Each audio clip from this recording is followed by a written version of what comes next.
Llevamos 2 años en que los gobiernos y las agencias que velan por la salud en el mundo nos están hablando de los efectos desastrosos que produce el COVID por su rápida capacidad de difundirse a través de los contagios. Y el COVID no respeta fronteras. Es un virus que se difunde con mucha facilidad y responde casi que a un contagio directo a través de la respiración o de las partículas de la saliva cuando la gente está contagiada y está en un grupo humano donde hay mucha proximidad, no exactamente promiscuidad. Y esto le ha permitido a este virus desarrollarse a una enorme velocidad. Encontrar el antídoto puede ser algo que estaba en el marco de la teoría para los inmunólogos o las personas que estudian el tema de la vacunación, y tomó a Sarah Gilbert y su grupo en Oxford de investigadores y a otros centros importantes de investigación en los temas de salud encontrar una vacuna eficaz para evitar la propagación de este virus que muta muy rápidamente, lo cual ha causado picos en los contagios, en virtud de que el virus no es exactamente igual en cada una de las cepas. Y ver los medios de comunicación, la televisión, los periódicos, todos los días nos hablan sobre los esfuerzos que hace la Organización Mundial de la Salud y en sí los gobiernos para evitar la propagación de este virus.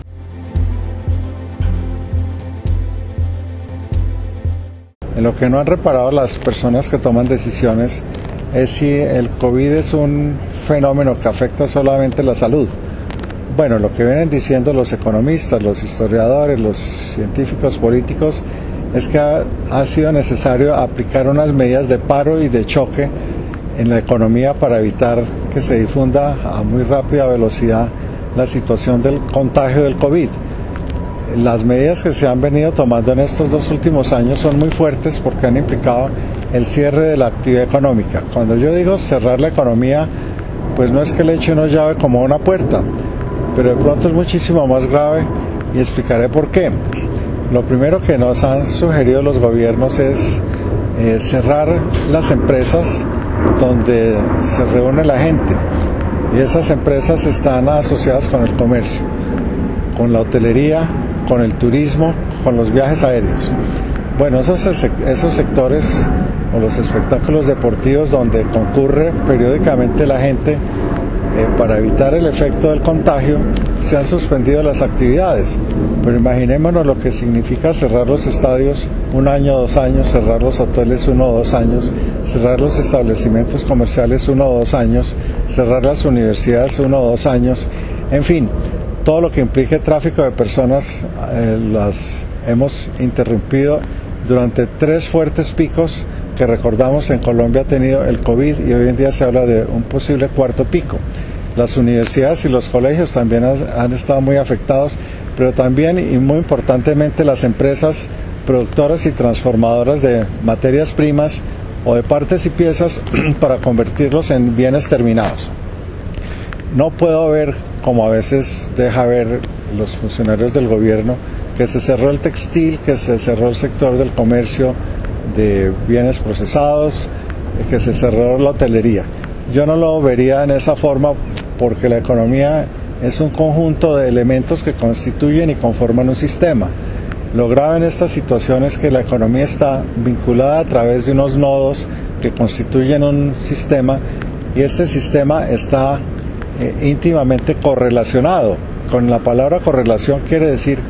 que cada uno de los subsectores, de los subsistemas o de los nodos de producción afectan a todos los otros nodos del sistema, y esto va generando un efecto de contracción o de backwash que es muy grave para la economía. Cuando se van integrando los distintos sectores con efectos de contracción económica, lo que estoy produciendo no es una contracción sino una depresión. ¿Por qué afirmo tan tajantemente de esta manera la situación que está ocurriendo? Pues yo lo que he hecho es remitirme a episodios históricos anteriores.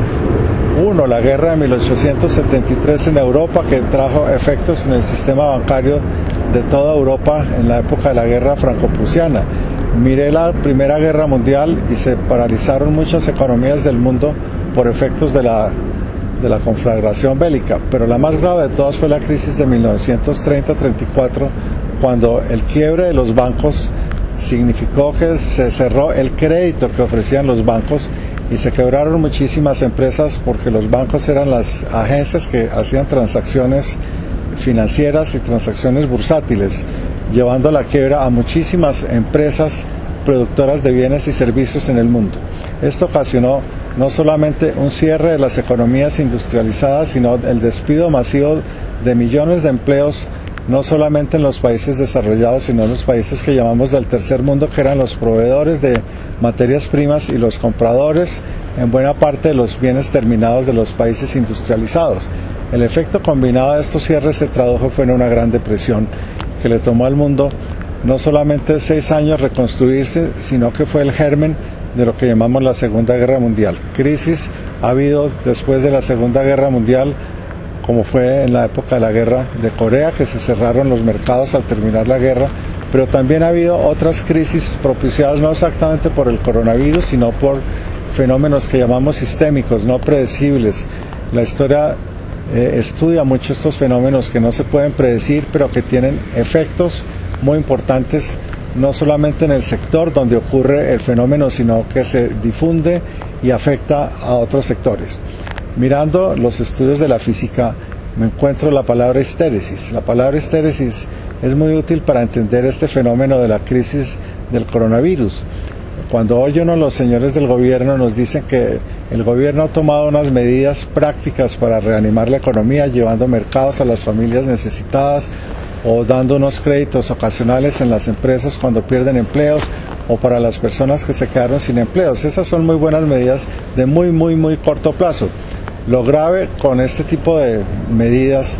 es que no se resuelve el problema del freno de la economía, y la histéresis, el fenómeno de la histéresis significa que yo no puedo simplemente dando unas órdenes reactivar la economía, porque al desajustarse las partes componentes del sistema no reacciona la economía, queda como frenada, como engranada. Un ejemplo muy sencillo: cuando yo prendo un carro después de estar apagado, le pongo el clutch, le pongo el freno de mano, lo engrano en primera y acelero mucho el motor para que el carro arranque rápidamente. Sorpresivamente, a pesar de que he dado todos los estímulos para que un carro retome la velocidad y arranque, él se queda sembrado, se queda quieto. Ese fenómeno se conoce como histéresis. El ejemplo del automóvil es muy bueno para indicar qué es lo que ocurre con los sistemas. En la economía, pues, se demora muchísimo más en reaccionar el sistema. Lo que estamos viendo en estos años, después de 2 años de coronavirus y de varios cierres de la economía, es que nos hemos demorado muchísimo en que la economía reaccione. No por falta de voluntad de los gobiernos, no, es porque la naturaleza del sistema económico, de sus engranajes que constituyen con la producción, con el consumo, con la inversión, con la mano de obra, con el acelerador de la inversión, con el multiplicador del consumo, si esos elementos que articulan el sistema económico moderno sufren de una crisis o de una parálisis, o lo que digo yo, una depresión, la respuesta rápida que todo el mundo quisiera ver en el corto plazo no va a ocurrir así. En las pasadas 2 semanas vimos las reuniones del Fondo Monetario Internacional y del Banco Mundial en Washington, donde estuvieron sondeando cuánto tiempo va a tomar la recuperación del coronavirus. Dijeron 2 cosas que me llaman la atención. La primera, que ha habido una buena reacción en este segundo semestre del año 2021. Aun cuando en números se ven aparentemente amplios, en los números absolutos, cuando lo miro de esa manera, digo que la economía ha reaccionado, pero cuando lo miro usando el criterio de los precios relativos, quiere decir que si yo tuve una caída del 10% en el primer año, voy a necesitar una reacción del 20% en el segundo año para volver a los niveles del primer año. Esto es muy grave, este tipo de situaciones. Entonces, volver a tener los niveles de actividad económica que tuvimos en el 2016, cuando la economía estaba muy activa y venía creciendo en los últimos 30, 40 años,